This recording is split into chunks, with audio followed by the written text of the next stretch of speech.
Imagine a peaceful, quiet night in a remote cabin nestled deep in the Sierra Nevada mountains. The air is still. The only sounds are the faint rustle of pine trees and the occasional distant howl of a coyote. Now, picture this tranquility being shattered by a brutal, inexplicable act of violence that leaves a small town forever scarred. This is the story of the Keddie Cabin Murders, one of the most perplexing and disturbing unsolved cases in American true crime history. On the night of April 11, 1981, the tiny, secluded town of Keddie, California became the scene of a horrific crime. Cabin 28, a modest structure within the Keddie Resort, was home to a struggling single mother and her children who were attempting to rebuild their lives in this quiet retreat. But by the early hours of April 12th, the Sharp family's sanctuary had transformed into a site of unimaginable horror. In the years that have followed, the Keddie Cabin Murders have become a haunting enigma. The savage killings of Sue Sharp, her son John, his friend Dana Wingate, and the abduction and eventual murder of 12-year-old Tina Sharp have left a trail of unanswered questions and shattered lives. Despite extensive investigations, numerous suspects, and endless speculation, the case remains unsolved. The question of who committed these heinous acts and why continues to haunt those who seek justice for the victims. In this episode, we'll delve deep into the Keddie Cabin Murders, exploring the lives of the victims, the gruesome details of the crime, the botched investigation that followed, and the various theories that have emerged over the years.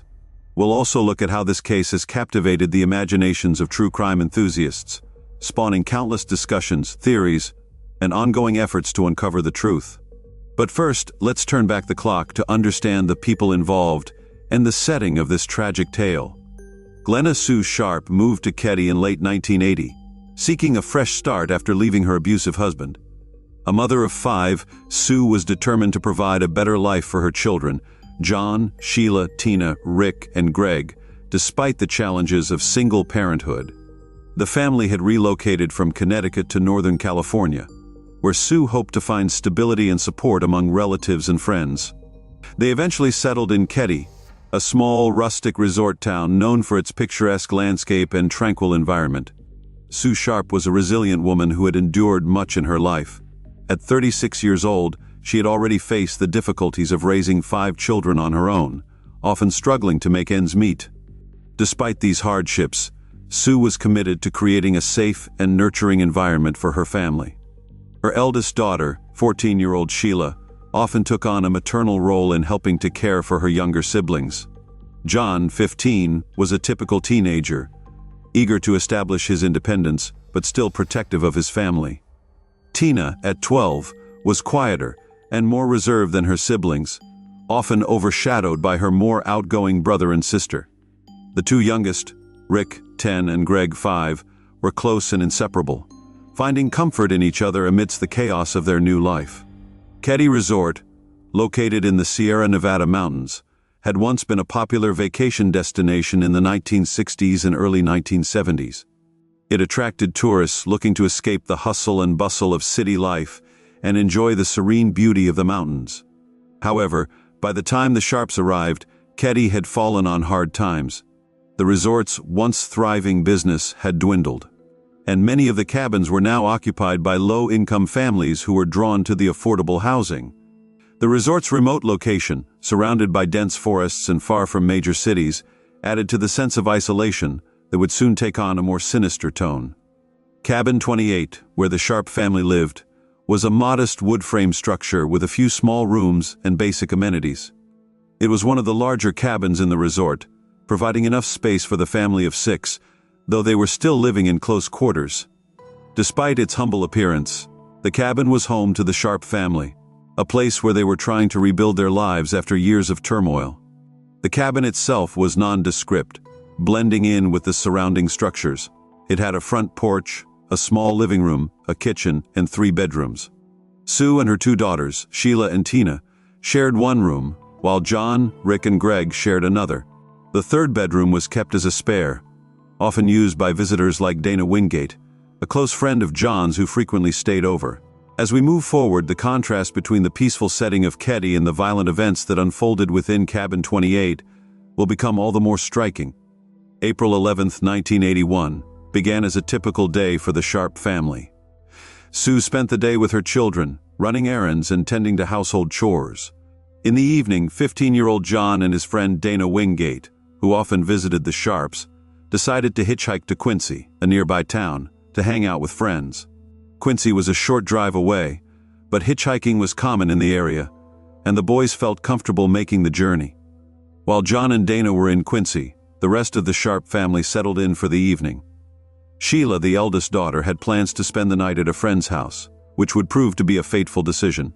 Tina, Rick, and Greg stayed home with their mother, watching television and playing games before heading to bed. Their neighbor, 12-year-old Justin Smart, joined Rick and Greg for a sleepover, bringing some excitement to what otherwise seemed like an ordinary Saturday night. Inside Cabin 28, the children were tucked into their beds, and the house was quiet. Sue, exhausted from the day, retired to her room, where Tina also slept. The boys, Rick, Greg, and Justin, slept in the spare bedroom, separated from the rest of the house by a thin wall. It was a typical night in the Sharp household, filled with the usual sounds of a family settling in for sleep. Sometime during the night, the peaceful atmosphere of Cabin 28 was shattered by a horrific and brutal attack. The exact timeline of events remains unclear, but what is known is that the murders were savage, and the killers, believed to be more than one, were relentless in their violence. Sue Sharp was the first to be attacked. She was found lying on the living room floor, bound with electrical cord and medical tape, with her wrists and ankles tightly secured. She had been bludgeoned with a heavy object, later identified as a hammer, and stabbed repeatedly in the chest and throat. The sheer ferocity of the attack suggested a deep-seated rage, as the killers inflicted multiple fatal wounds on her. John Sharp, Sue's son, was discovered nearby, also bound and beaten. Like his mother, he had been bludgeoned with a hammer and stabbed repeatedly. The wounds on his body indicated that he had fought back fiercely, trying to protect himself and his family from the attackers. His friend Dana Wingate, who had returned to the cabin with John late that night, was found on the other side of the room. Dana had been strangled with a cord and sustained similar blunt force trauma to his head. The positioning of their bodies and the nature of their injuries pointed to a frenzied struggle, with the victims trying desperately to defend themselves against their assailants. Amidst the carnage, 12-year-old Tina Sharp was nowhere to be found. Her absence was immediately alarming to investigators, who feared that she had been abducted by the killers. The fact that Tina was missing added another layer of horror to an already gruesome scene. The idea that a young girl had been taken from the site of such brutal violence raised fears that she had met a similarly grim fate. The next morning, April 12, 1981, Sheila Sharp returned home from her sleepover at a neighbor's house, unaware of the nightmare that awaited her. As she approached Cabin 28, she noticed the front door slightly ajar, which was unusual but not alarming. However, as she entered the living room, she was met with a sight that would haunt her for the rest of her life. The bodies of her mother, brother, and Dana were sprawled on the blood-soaked floor, their lifeless forms contorted in the aftermath of the violent struggle. Sheila's screams pierced the quiet morning air, bringing neighbors running to the scene. The discovery of the crime sent shockwaves through the small community of Keddie. Law enforcement was quickly summoned, and within hours, the area around Cabin 28 was swarming with investigators and curious onlookers. The once tranquil resort town had become the epicenter of a gruesome crime scene, with residents struggling to comprehend the brutality that had taken place in their midst. The investigation that followed would be plagued by missteps, false leads, and unanswered questions. What had happened inside Cabin 28 was nothing short of a nightmare, and the small-town law enforcement team found themselves facing one of the most brutal crimes in California's history. From the very beginning, the investigation into the Keddie Cabin murders was marked by significant errors and oversights that would hamper efforts to solve the case. The Plumas County Sheriff's Office, a small, underfunded department unaccustomed to dealing with such high-profile crimes, struggled to manage the complexity and brutality of the scene. One of the most critical mistakes made was the improper securing of the crime scene, which may have led to the loss or contamination of crucial evidence. When investigators arrived at Cabin 28, they were confronted with a crime scene that was both chaotic and deeply disturbing. Blood was splattered across the walls and floor of the living room, evidence of the intense struggle that had taken place. The bindings on the victims indicated that they had been subdued before being savagely attacked, suggesting that the killers had taken their time to inflict maximum suffering. However, the handling of the scene by the responding officers was far from meticulous. Investigators allowed numerous people to walk through the cabin, including neighbors, friends, and other law enforcement officers who were not directly involved in the investigation. This led to potential contamination of the scene and the destruction of valuable forensic evidence. Furthermore, the full extent of the forensic capabilities available at the time was not utilized, resulting in missed opportunities to gather DNA, fingerprints, and other critical clues. One of the most puzzling aspects of the Keddie Cabin murders was the presence of 3 young boys, Rick, Greg, and their friend Justin Smart, who were asleep in an adjacent room during the attack. Despite the violence occurring just feet away, the boys were found unharmed the next morning and initially claimed to have slept through the entire ordeal. As the investigation progressed, Justin Smart, the son of the Sharps' neighbor, began to share troubling details. He told investigators that he had experienced vivid dreams in which he witnessed parts of the attack. In these dreams, Justin described seeing 2 men in dark clothing enter the cabin, engage in a struggle with the victims, and ultimately carry out the murders. He mentioned hearing muffled voices and the sounds of a violent struggle, but was unsure whether these memories were real or simply his imagination reacting to the traumatic events. Justin's account was taken seriously by some investigators, who believed that his dreams could be repressed memories of the attack. However, the details he provided were inconsistent, and his young age made it difficult for investigators to determine the accuracy of his statements. Despite the ambiguity, Justin's recollections would play a significant role in shaping the investigation and the theories that emerged. As investigators sifted through the limited evidence available, attention soon turned to 2 men who had been in the area at the time of the murders: Martin Smart, Justin's father, and his friend John Bo Bubidi. Martin was a local resident who lived in a neighboring cabin with his wife Marilyn and their children, including Justin. Bo was an older man with a criminal history who had recently come to Keddie to stay with the Smart family. Martin Smart quickly became a person of interest in the investigation due to several factors. He was known to have had a contentious relationship with Sue Sharp, and there were rumors that he blamed her for encouraging his wife, Marilyn, to leave him. This led to speculation that the murders could have been an act of revenge. Additionally, Martin was reported to have been acting strangely in the days following the murders, offering to take a polygraph test and then leaving town shortly thereafter. Bo Bubid, on the other hand, had a less direct connection to the Sharp family, but was considered suspicious due to his criminal background and his presence in the area at the time of the murders. Bo was a former Chicago mobster with a history of violent crimes, and his sudden appearance in Keddie raised eyebrows among investigators. He was reportedly seen in the area with Martin on the night of the murders, leading to speculation that the 2 men may have been involved in the crime together. Despite these suspicions, both men were eventually cleared as suspects. Bo claimed to have an alibi for the night of the murders, and Martin's polygraph test results were inconclusive. However, many, including some of the original investigators, have questioned the thoroughness of these clearances, suggesting that the pressure to solve the case quickly may have led to critical mistakes being overlooked. The physical evidence collected from the scene, while limited, provided some tantalizing clues, but ultimately raised more questions than it answered. Investigators recovered several items that were believed to be connected to the murders, including a claw hammer and 2 knives, one of which was found bent, indicating the immense force used during the attack. The presence of multiple weapons suggested the involvement of more than one assailant, reinforcing the theory that the murders were carried out by a group rather than a lone killer. Additionally, a bloody fingerprint was found on a handrail leading down from the back door of the cabin, but the technology of the time was not advanced enough to match it to any of the known suspects. Further complicating the investigation was the discovery of a strip of white medical tape and an electrical cord, both of which had been used to bind the victims. The tape had traces of human skin and hair, which could have potentially provided DNA evidence. However, forensic analysis at the time was rudimentary, and these samples were not thoroughly tested. In later years, as forensic technology advanced, some of the evidence from the Keddie Cabin murders was re-examined. This included attempts to extract DNA from the blood and hair samples collected at the scene, but so far, these efforts have not led to any conclusive results.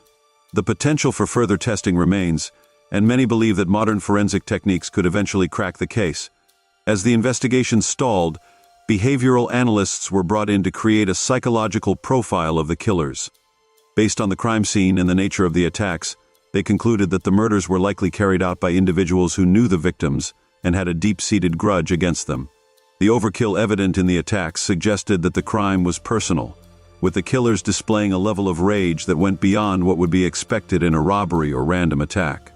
The analysts also noted the cold, methodical nature of the killings.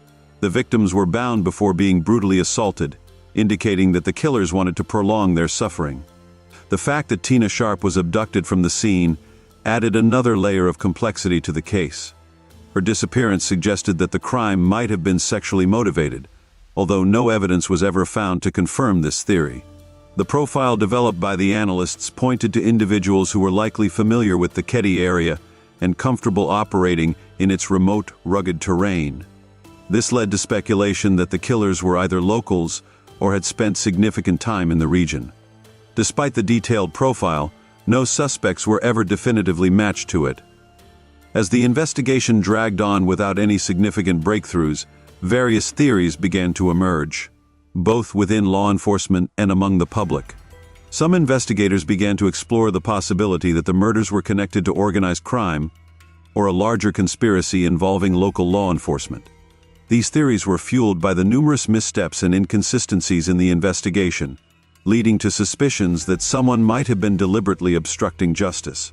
One of the most persistent theories involves a cover-up, possibly to protect individuals with connections to law enforcement or other powerful entities. This theory gained traction in the years following the murders, as more details about the investigation's shortcomings came to light. Some former investigators have even suggested that key pieces of evidence were deliberately overlooked or destroyed to prevent the case from being solved. Despite these challenges, the case has not been forgotten. In 2013, new evidence came to light when a tape recording of an anonymous tip was discovered in the Plumas County Sheriff's Office archives. The recording, which had been overlooked in the initial investigation, featured a caller who claimed to have crucial information about the murders. This discovery sparked renewed interest in the case, and the tip is currently being investigated further. In the immediate aftermath of the murders, the search for Tina Sharp became a top priority for both law enforcement and the local community. Given the brutal nature of the crime scene, there was an overwhelming fear that Tina had been taken by the killers and was in grave danger. Search teams scoured the area surrounding Keddie, hoping to find any trace of the missing girl. Despite these efforts, no immediate signs of Tina were found. The dense forest and rugged terrain of the Sierra Nevada made the search difficult, and the lack of any clear leads added to the frustration. Days turned into weeks, and the hope of finding Tina alive began to dwindle. The focus of the investigation gradually shifted from a rescue mission to a search for evidence that might explain her disappearance. 3 years after the murders, in April 1984, a bottle collector discovered a fragment of a human skull near Feather Falls in Butte County, about 100 miles from Keddie. The discovery was initially dismissed as unrelated to the Keddie case, but further examination revealed that the skull was that of a young girl. Dental records confirmed the worst fears of the investigators. The remains belonged to 12-year-old Tina Sharp. The discovery of Tina's remains raised more questions than it answered. How had she ended up so far from Keddie? Was she taken alive and then killed later? Or did the killers transport her body after the initial crime? The remote location where her remains were found suggested that the killers had a detailed knowledge of the area and were determined to ensure that her body would not be easily discovered. The discovery also led to renewed speculation about the involvement of multiple people in the crime. The distance between Keddie and Feather Falls suggested that at least one of the killers had access to a vehicle and the ability to transport a body over a considerable distance without attracting attention. This finding reinforced the theory that the murders were not a spontaneous act, but rather a premeditated crime carried out by individuals who had planned their actions carefully. The discovery of Tina's remains prompted a renewed investigation into the Keddie Cabin Murders. Law enforcement revisited old leads, re-interviewed witnesses, and re-examined the evidence in light of the new developments. However, despite the increased focus, the investigation continued to face significant challenges. One of the biggest obstacles was the passage of time. Memories had faded, witnesses had moved away, and some of the key figures involved in the original investigation had retired or passed away.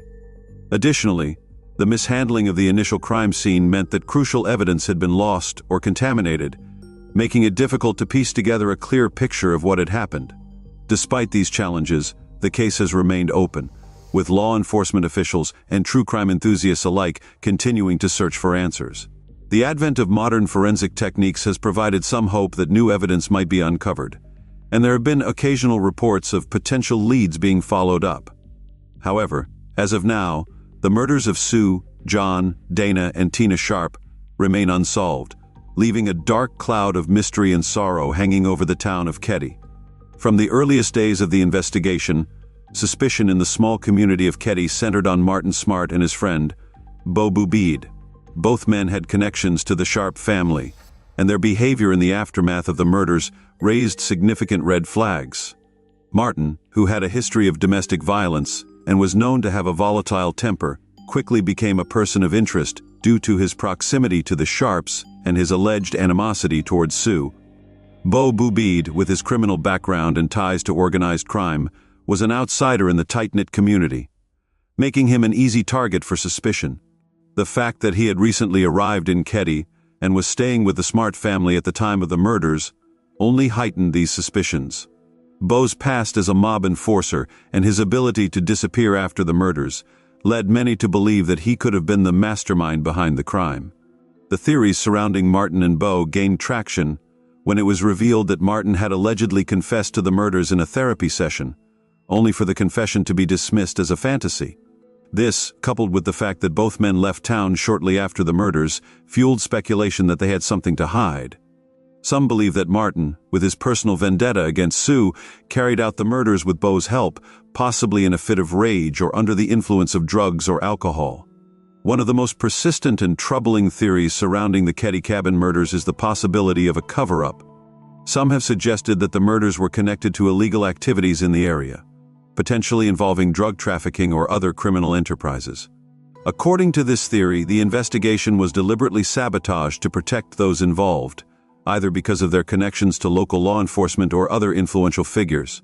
This theory is supported by the numerous inconsistencies and apparent mishandling of the investigation, the failure to secure the crime scene, the loss of key evidence, and the decision to clear Martin and Bo as suspects despite significant circumstantial evidence all point to the possibility of foul play within the investigation itself. Further fueling this theory is the belief that the murders may have been linked to a larger criminal network operating in Northern California at the time. Some have speculated that Sue Sharp may have stumbled upon information related to these activities, making her and her family targets for elimination. The involvement of organized crime, with its deep-rooted connections and ability to influence local authorities, could explain why the investigation seemed to hit so many roadblocks. One of the most perplexing aspects of the Keddie Cabin murders is the question of motive. The sheer brutality of the attack suggests that the killers were driven by intense anger or hatred, yet no clear motive has ever been established. The possibility of a personal vendetta, perhaps stemming from Sue's past relationships or her involvement in local disputes, has been a central focus of the investigation. However, without concrete evidence, this theory remains speculative. Another theory is that the murders were a random act of violence, possibly carried out by drifters or someone passing through the area. This idea has been largely dismissed due to the personal nature of the attack, but it remains a possibility given the lack of any definitive link between the victims and their killers. The abduction and murder of Tina Sharp add another layer of complexity to the question of motive. If the crime was sexually motivated, as some have suggested, this could explain why Tina was taken from the scene and why her body was found so far from Keddie. However, without direct evidence, this theory also remains unproven. In the years since the Keddie Cabin murders, investigators and amateur sleuths alike have explored the possibility that the case is connected to other unsolved crimes in the region. Theories have been proposed linking the Keddie murders to a series of killings in the late 1970s and early 1980s, known as the Cabin 28 murders. These cases involved similar circumstances, remote locations, brutal attacks, and unresolved investigations. One of the more intriguing possibilities is that the Keddie murders were the work of a serial killer operating in the area. This theory gained some traction after it was revealed that several unsolved murders in Northern California bore striking similarities to the Keddie case, including the use of blunt force trauma and the targeting of families in rural cabins. However, despite the similarities, no concrete connections have been made between the Keddie murders and these other cases. The idea of a serial killer, while compelling, remains speculative, with no definitive evidence to link the crimes. In recent years, the Keddie Cabin murders have gained renewed attention thanks to the efforts of online sleuths and true crime enthusiasts. Websites, forums, and social media groups dedicated to the case have sprung up, where armchair detectives analyze every detail, pore over old reports, and speculate on possible suspects. These online communities have kept the case alive, generating new leads and theories and even bringing forward individuals who claim to have information about the murders. One of the most notable aspects of these online efforts is the use of crowd-sourced investigations, where participants collaborate to re-examine the evidence and explore new avenues of inquiry. While some of these theories are far-fetched or based on dubious information, others have provided valuable insights that have helped keep the investigation going. The role of the internet in reviving interest in cold cases like the Keddie Cabin murders cannot be overstated. The accessibility of information, combined with the passion of true crime enthusiasts, has led to a resurgence in efforts to solve the case. While the authorities continue to pursue official leads, the contributions of online sleuths have proven to be an important part of the ongoing quest for justice.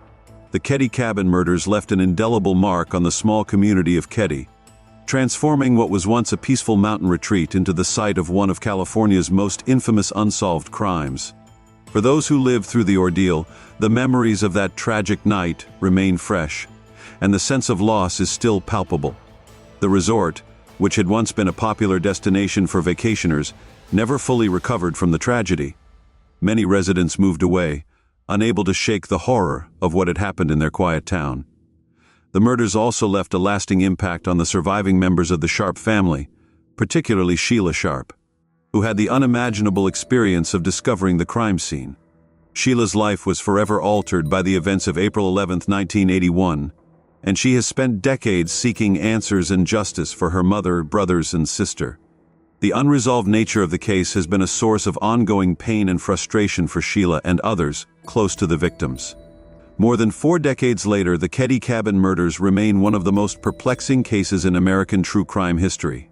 Despite the efforts of law enforcement, private investigators, and countless amateur sleuths, the questions of who committed these heinous acts and why continue to elude answers. The case serves as a reminder of the limitations of forensic science and the challenges of solving crimes in an era before advanced DNA analysis and digital surveillance. The legacy of the Keddie Cabin murders is one of unresolved grief, lingering questions, and the persistent hope that one day the truth will be uncovered. The case continues to captivate those who seek to understand the darkest aspects of human nature, and it stands as a testament to the enduring impact of unsolved mysteries on the collective consciousness. While the case may be cold, it is far from forgotten. The advancements in forensic technology offer a glimmer of hope that one day the killers will be identified and the victims can finally rest in peace. The persistence of those who continue to investigate, whether through official channels or grassroots efforts, is a testament to the enduring human desire for justice and closure.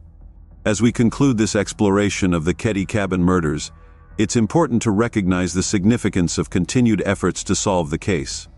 Whether through new forensic techniques, re-examining old evidence, or following up on overlooked leads, the pursuit of justice is a collective endeavor.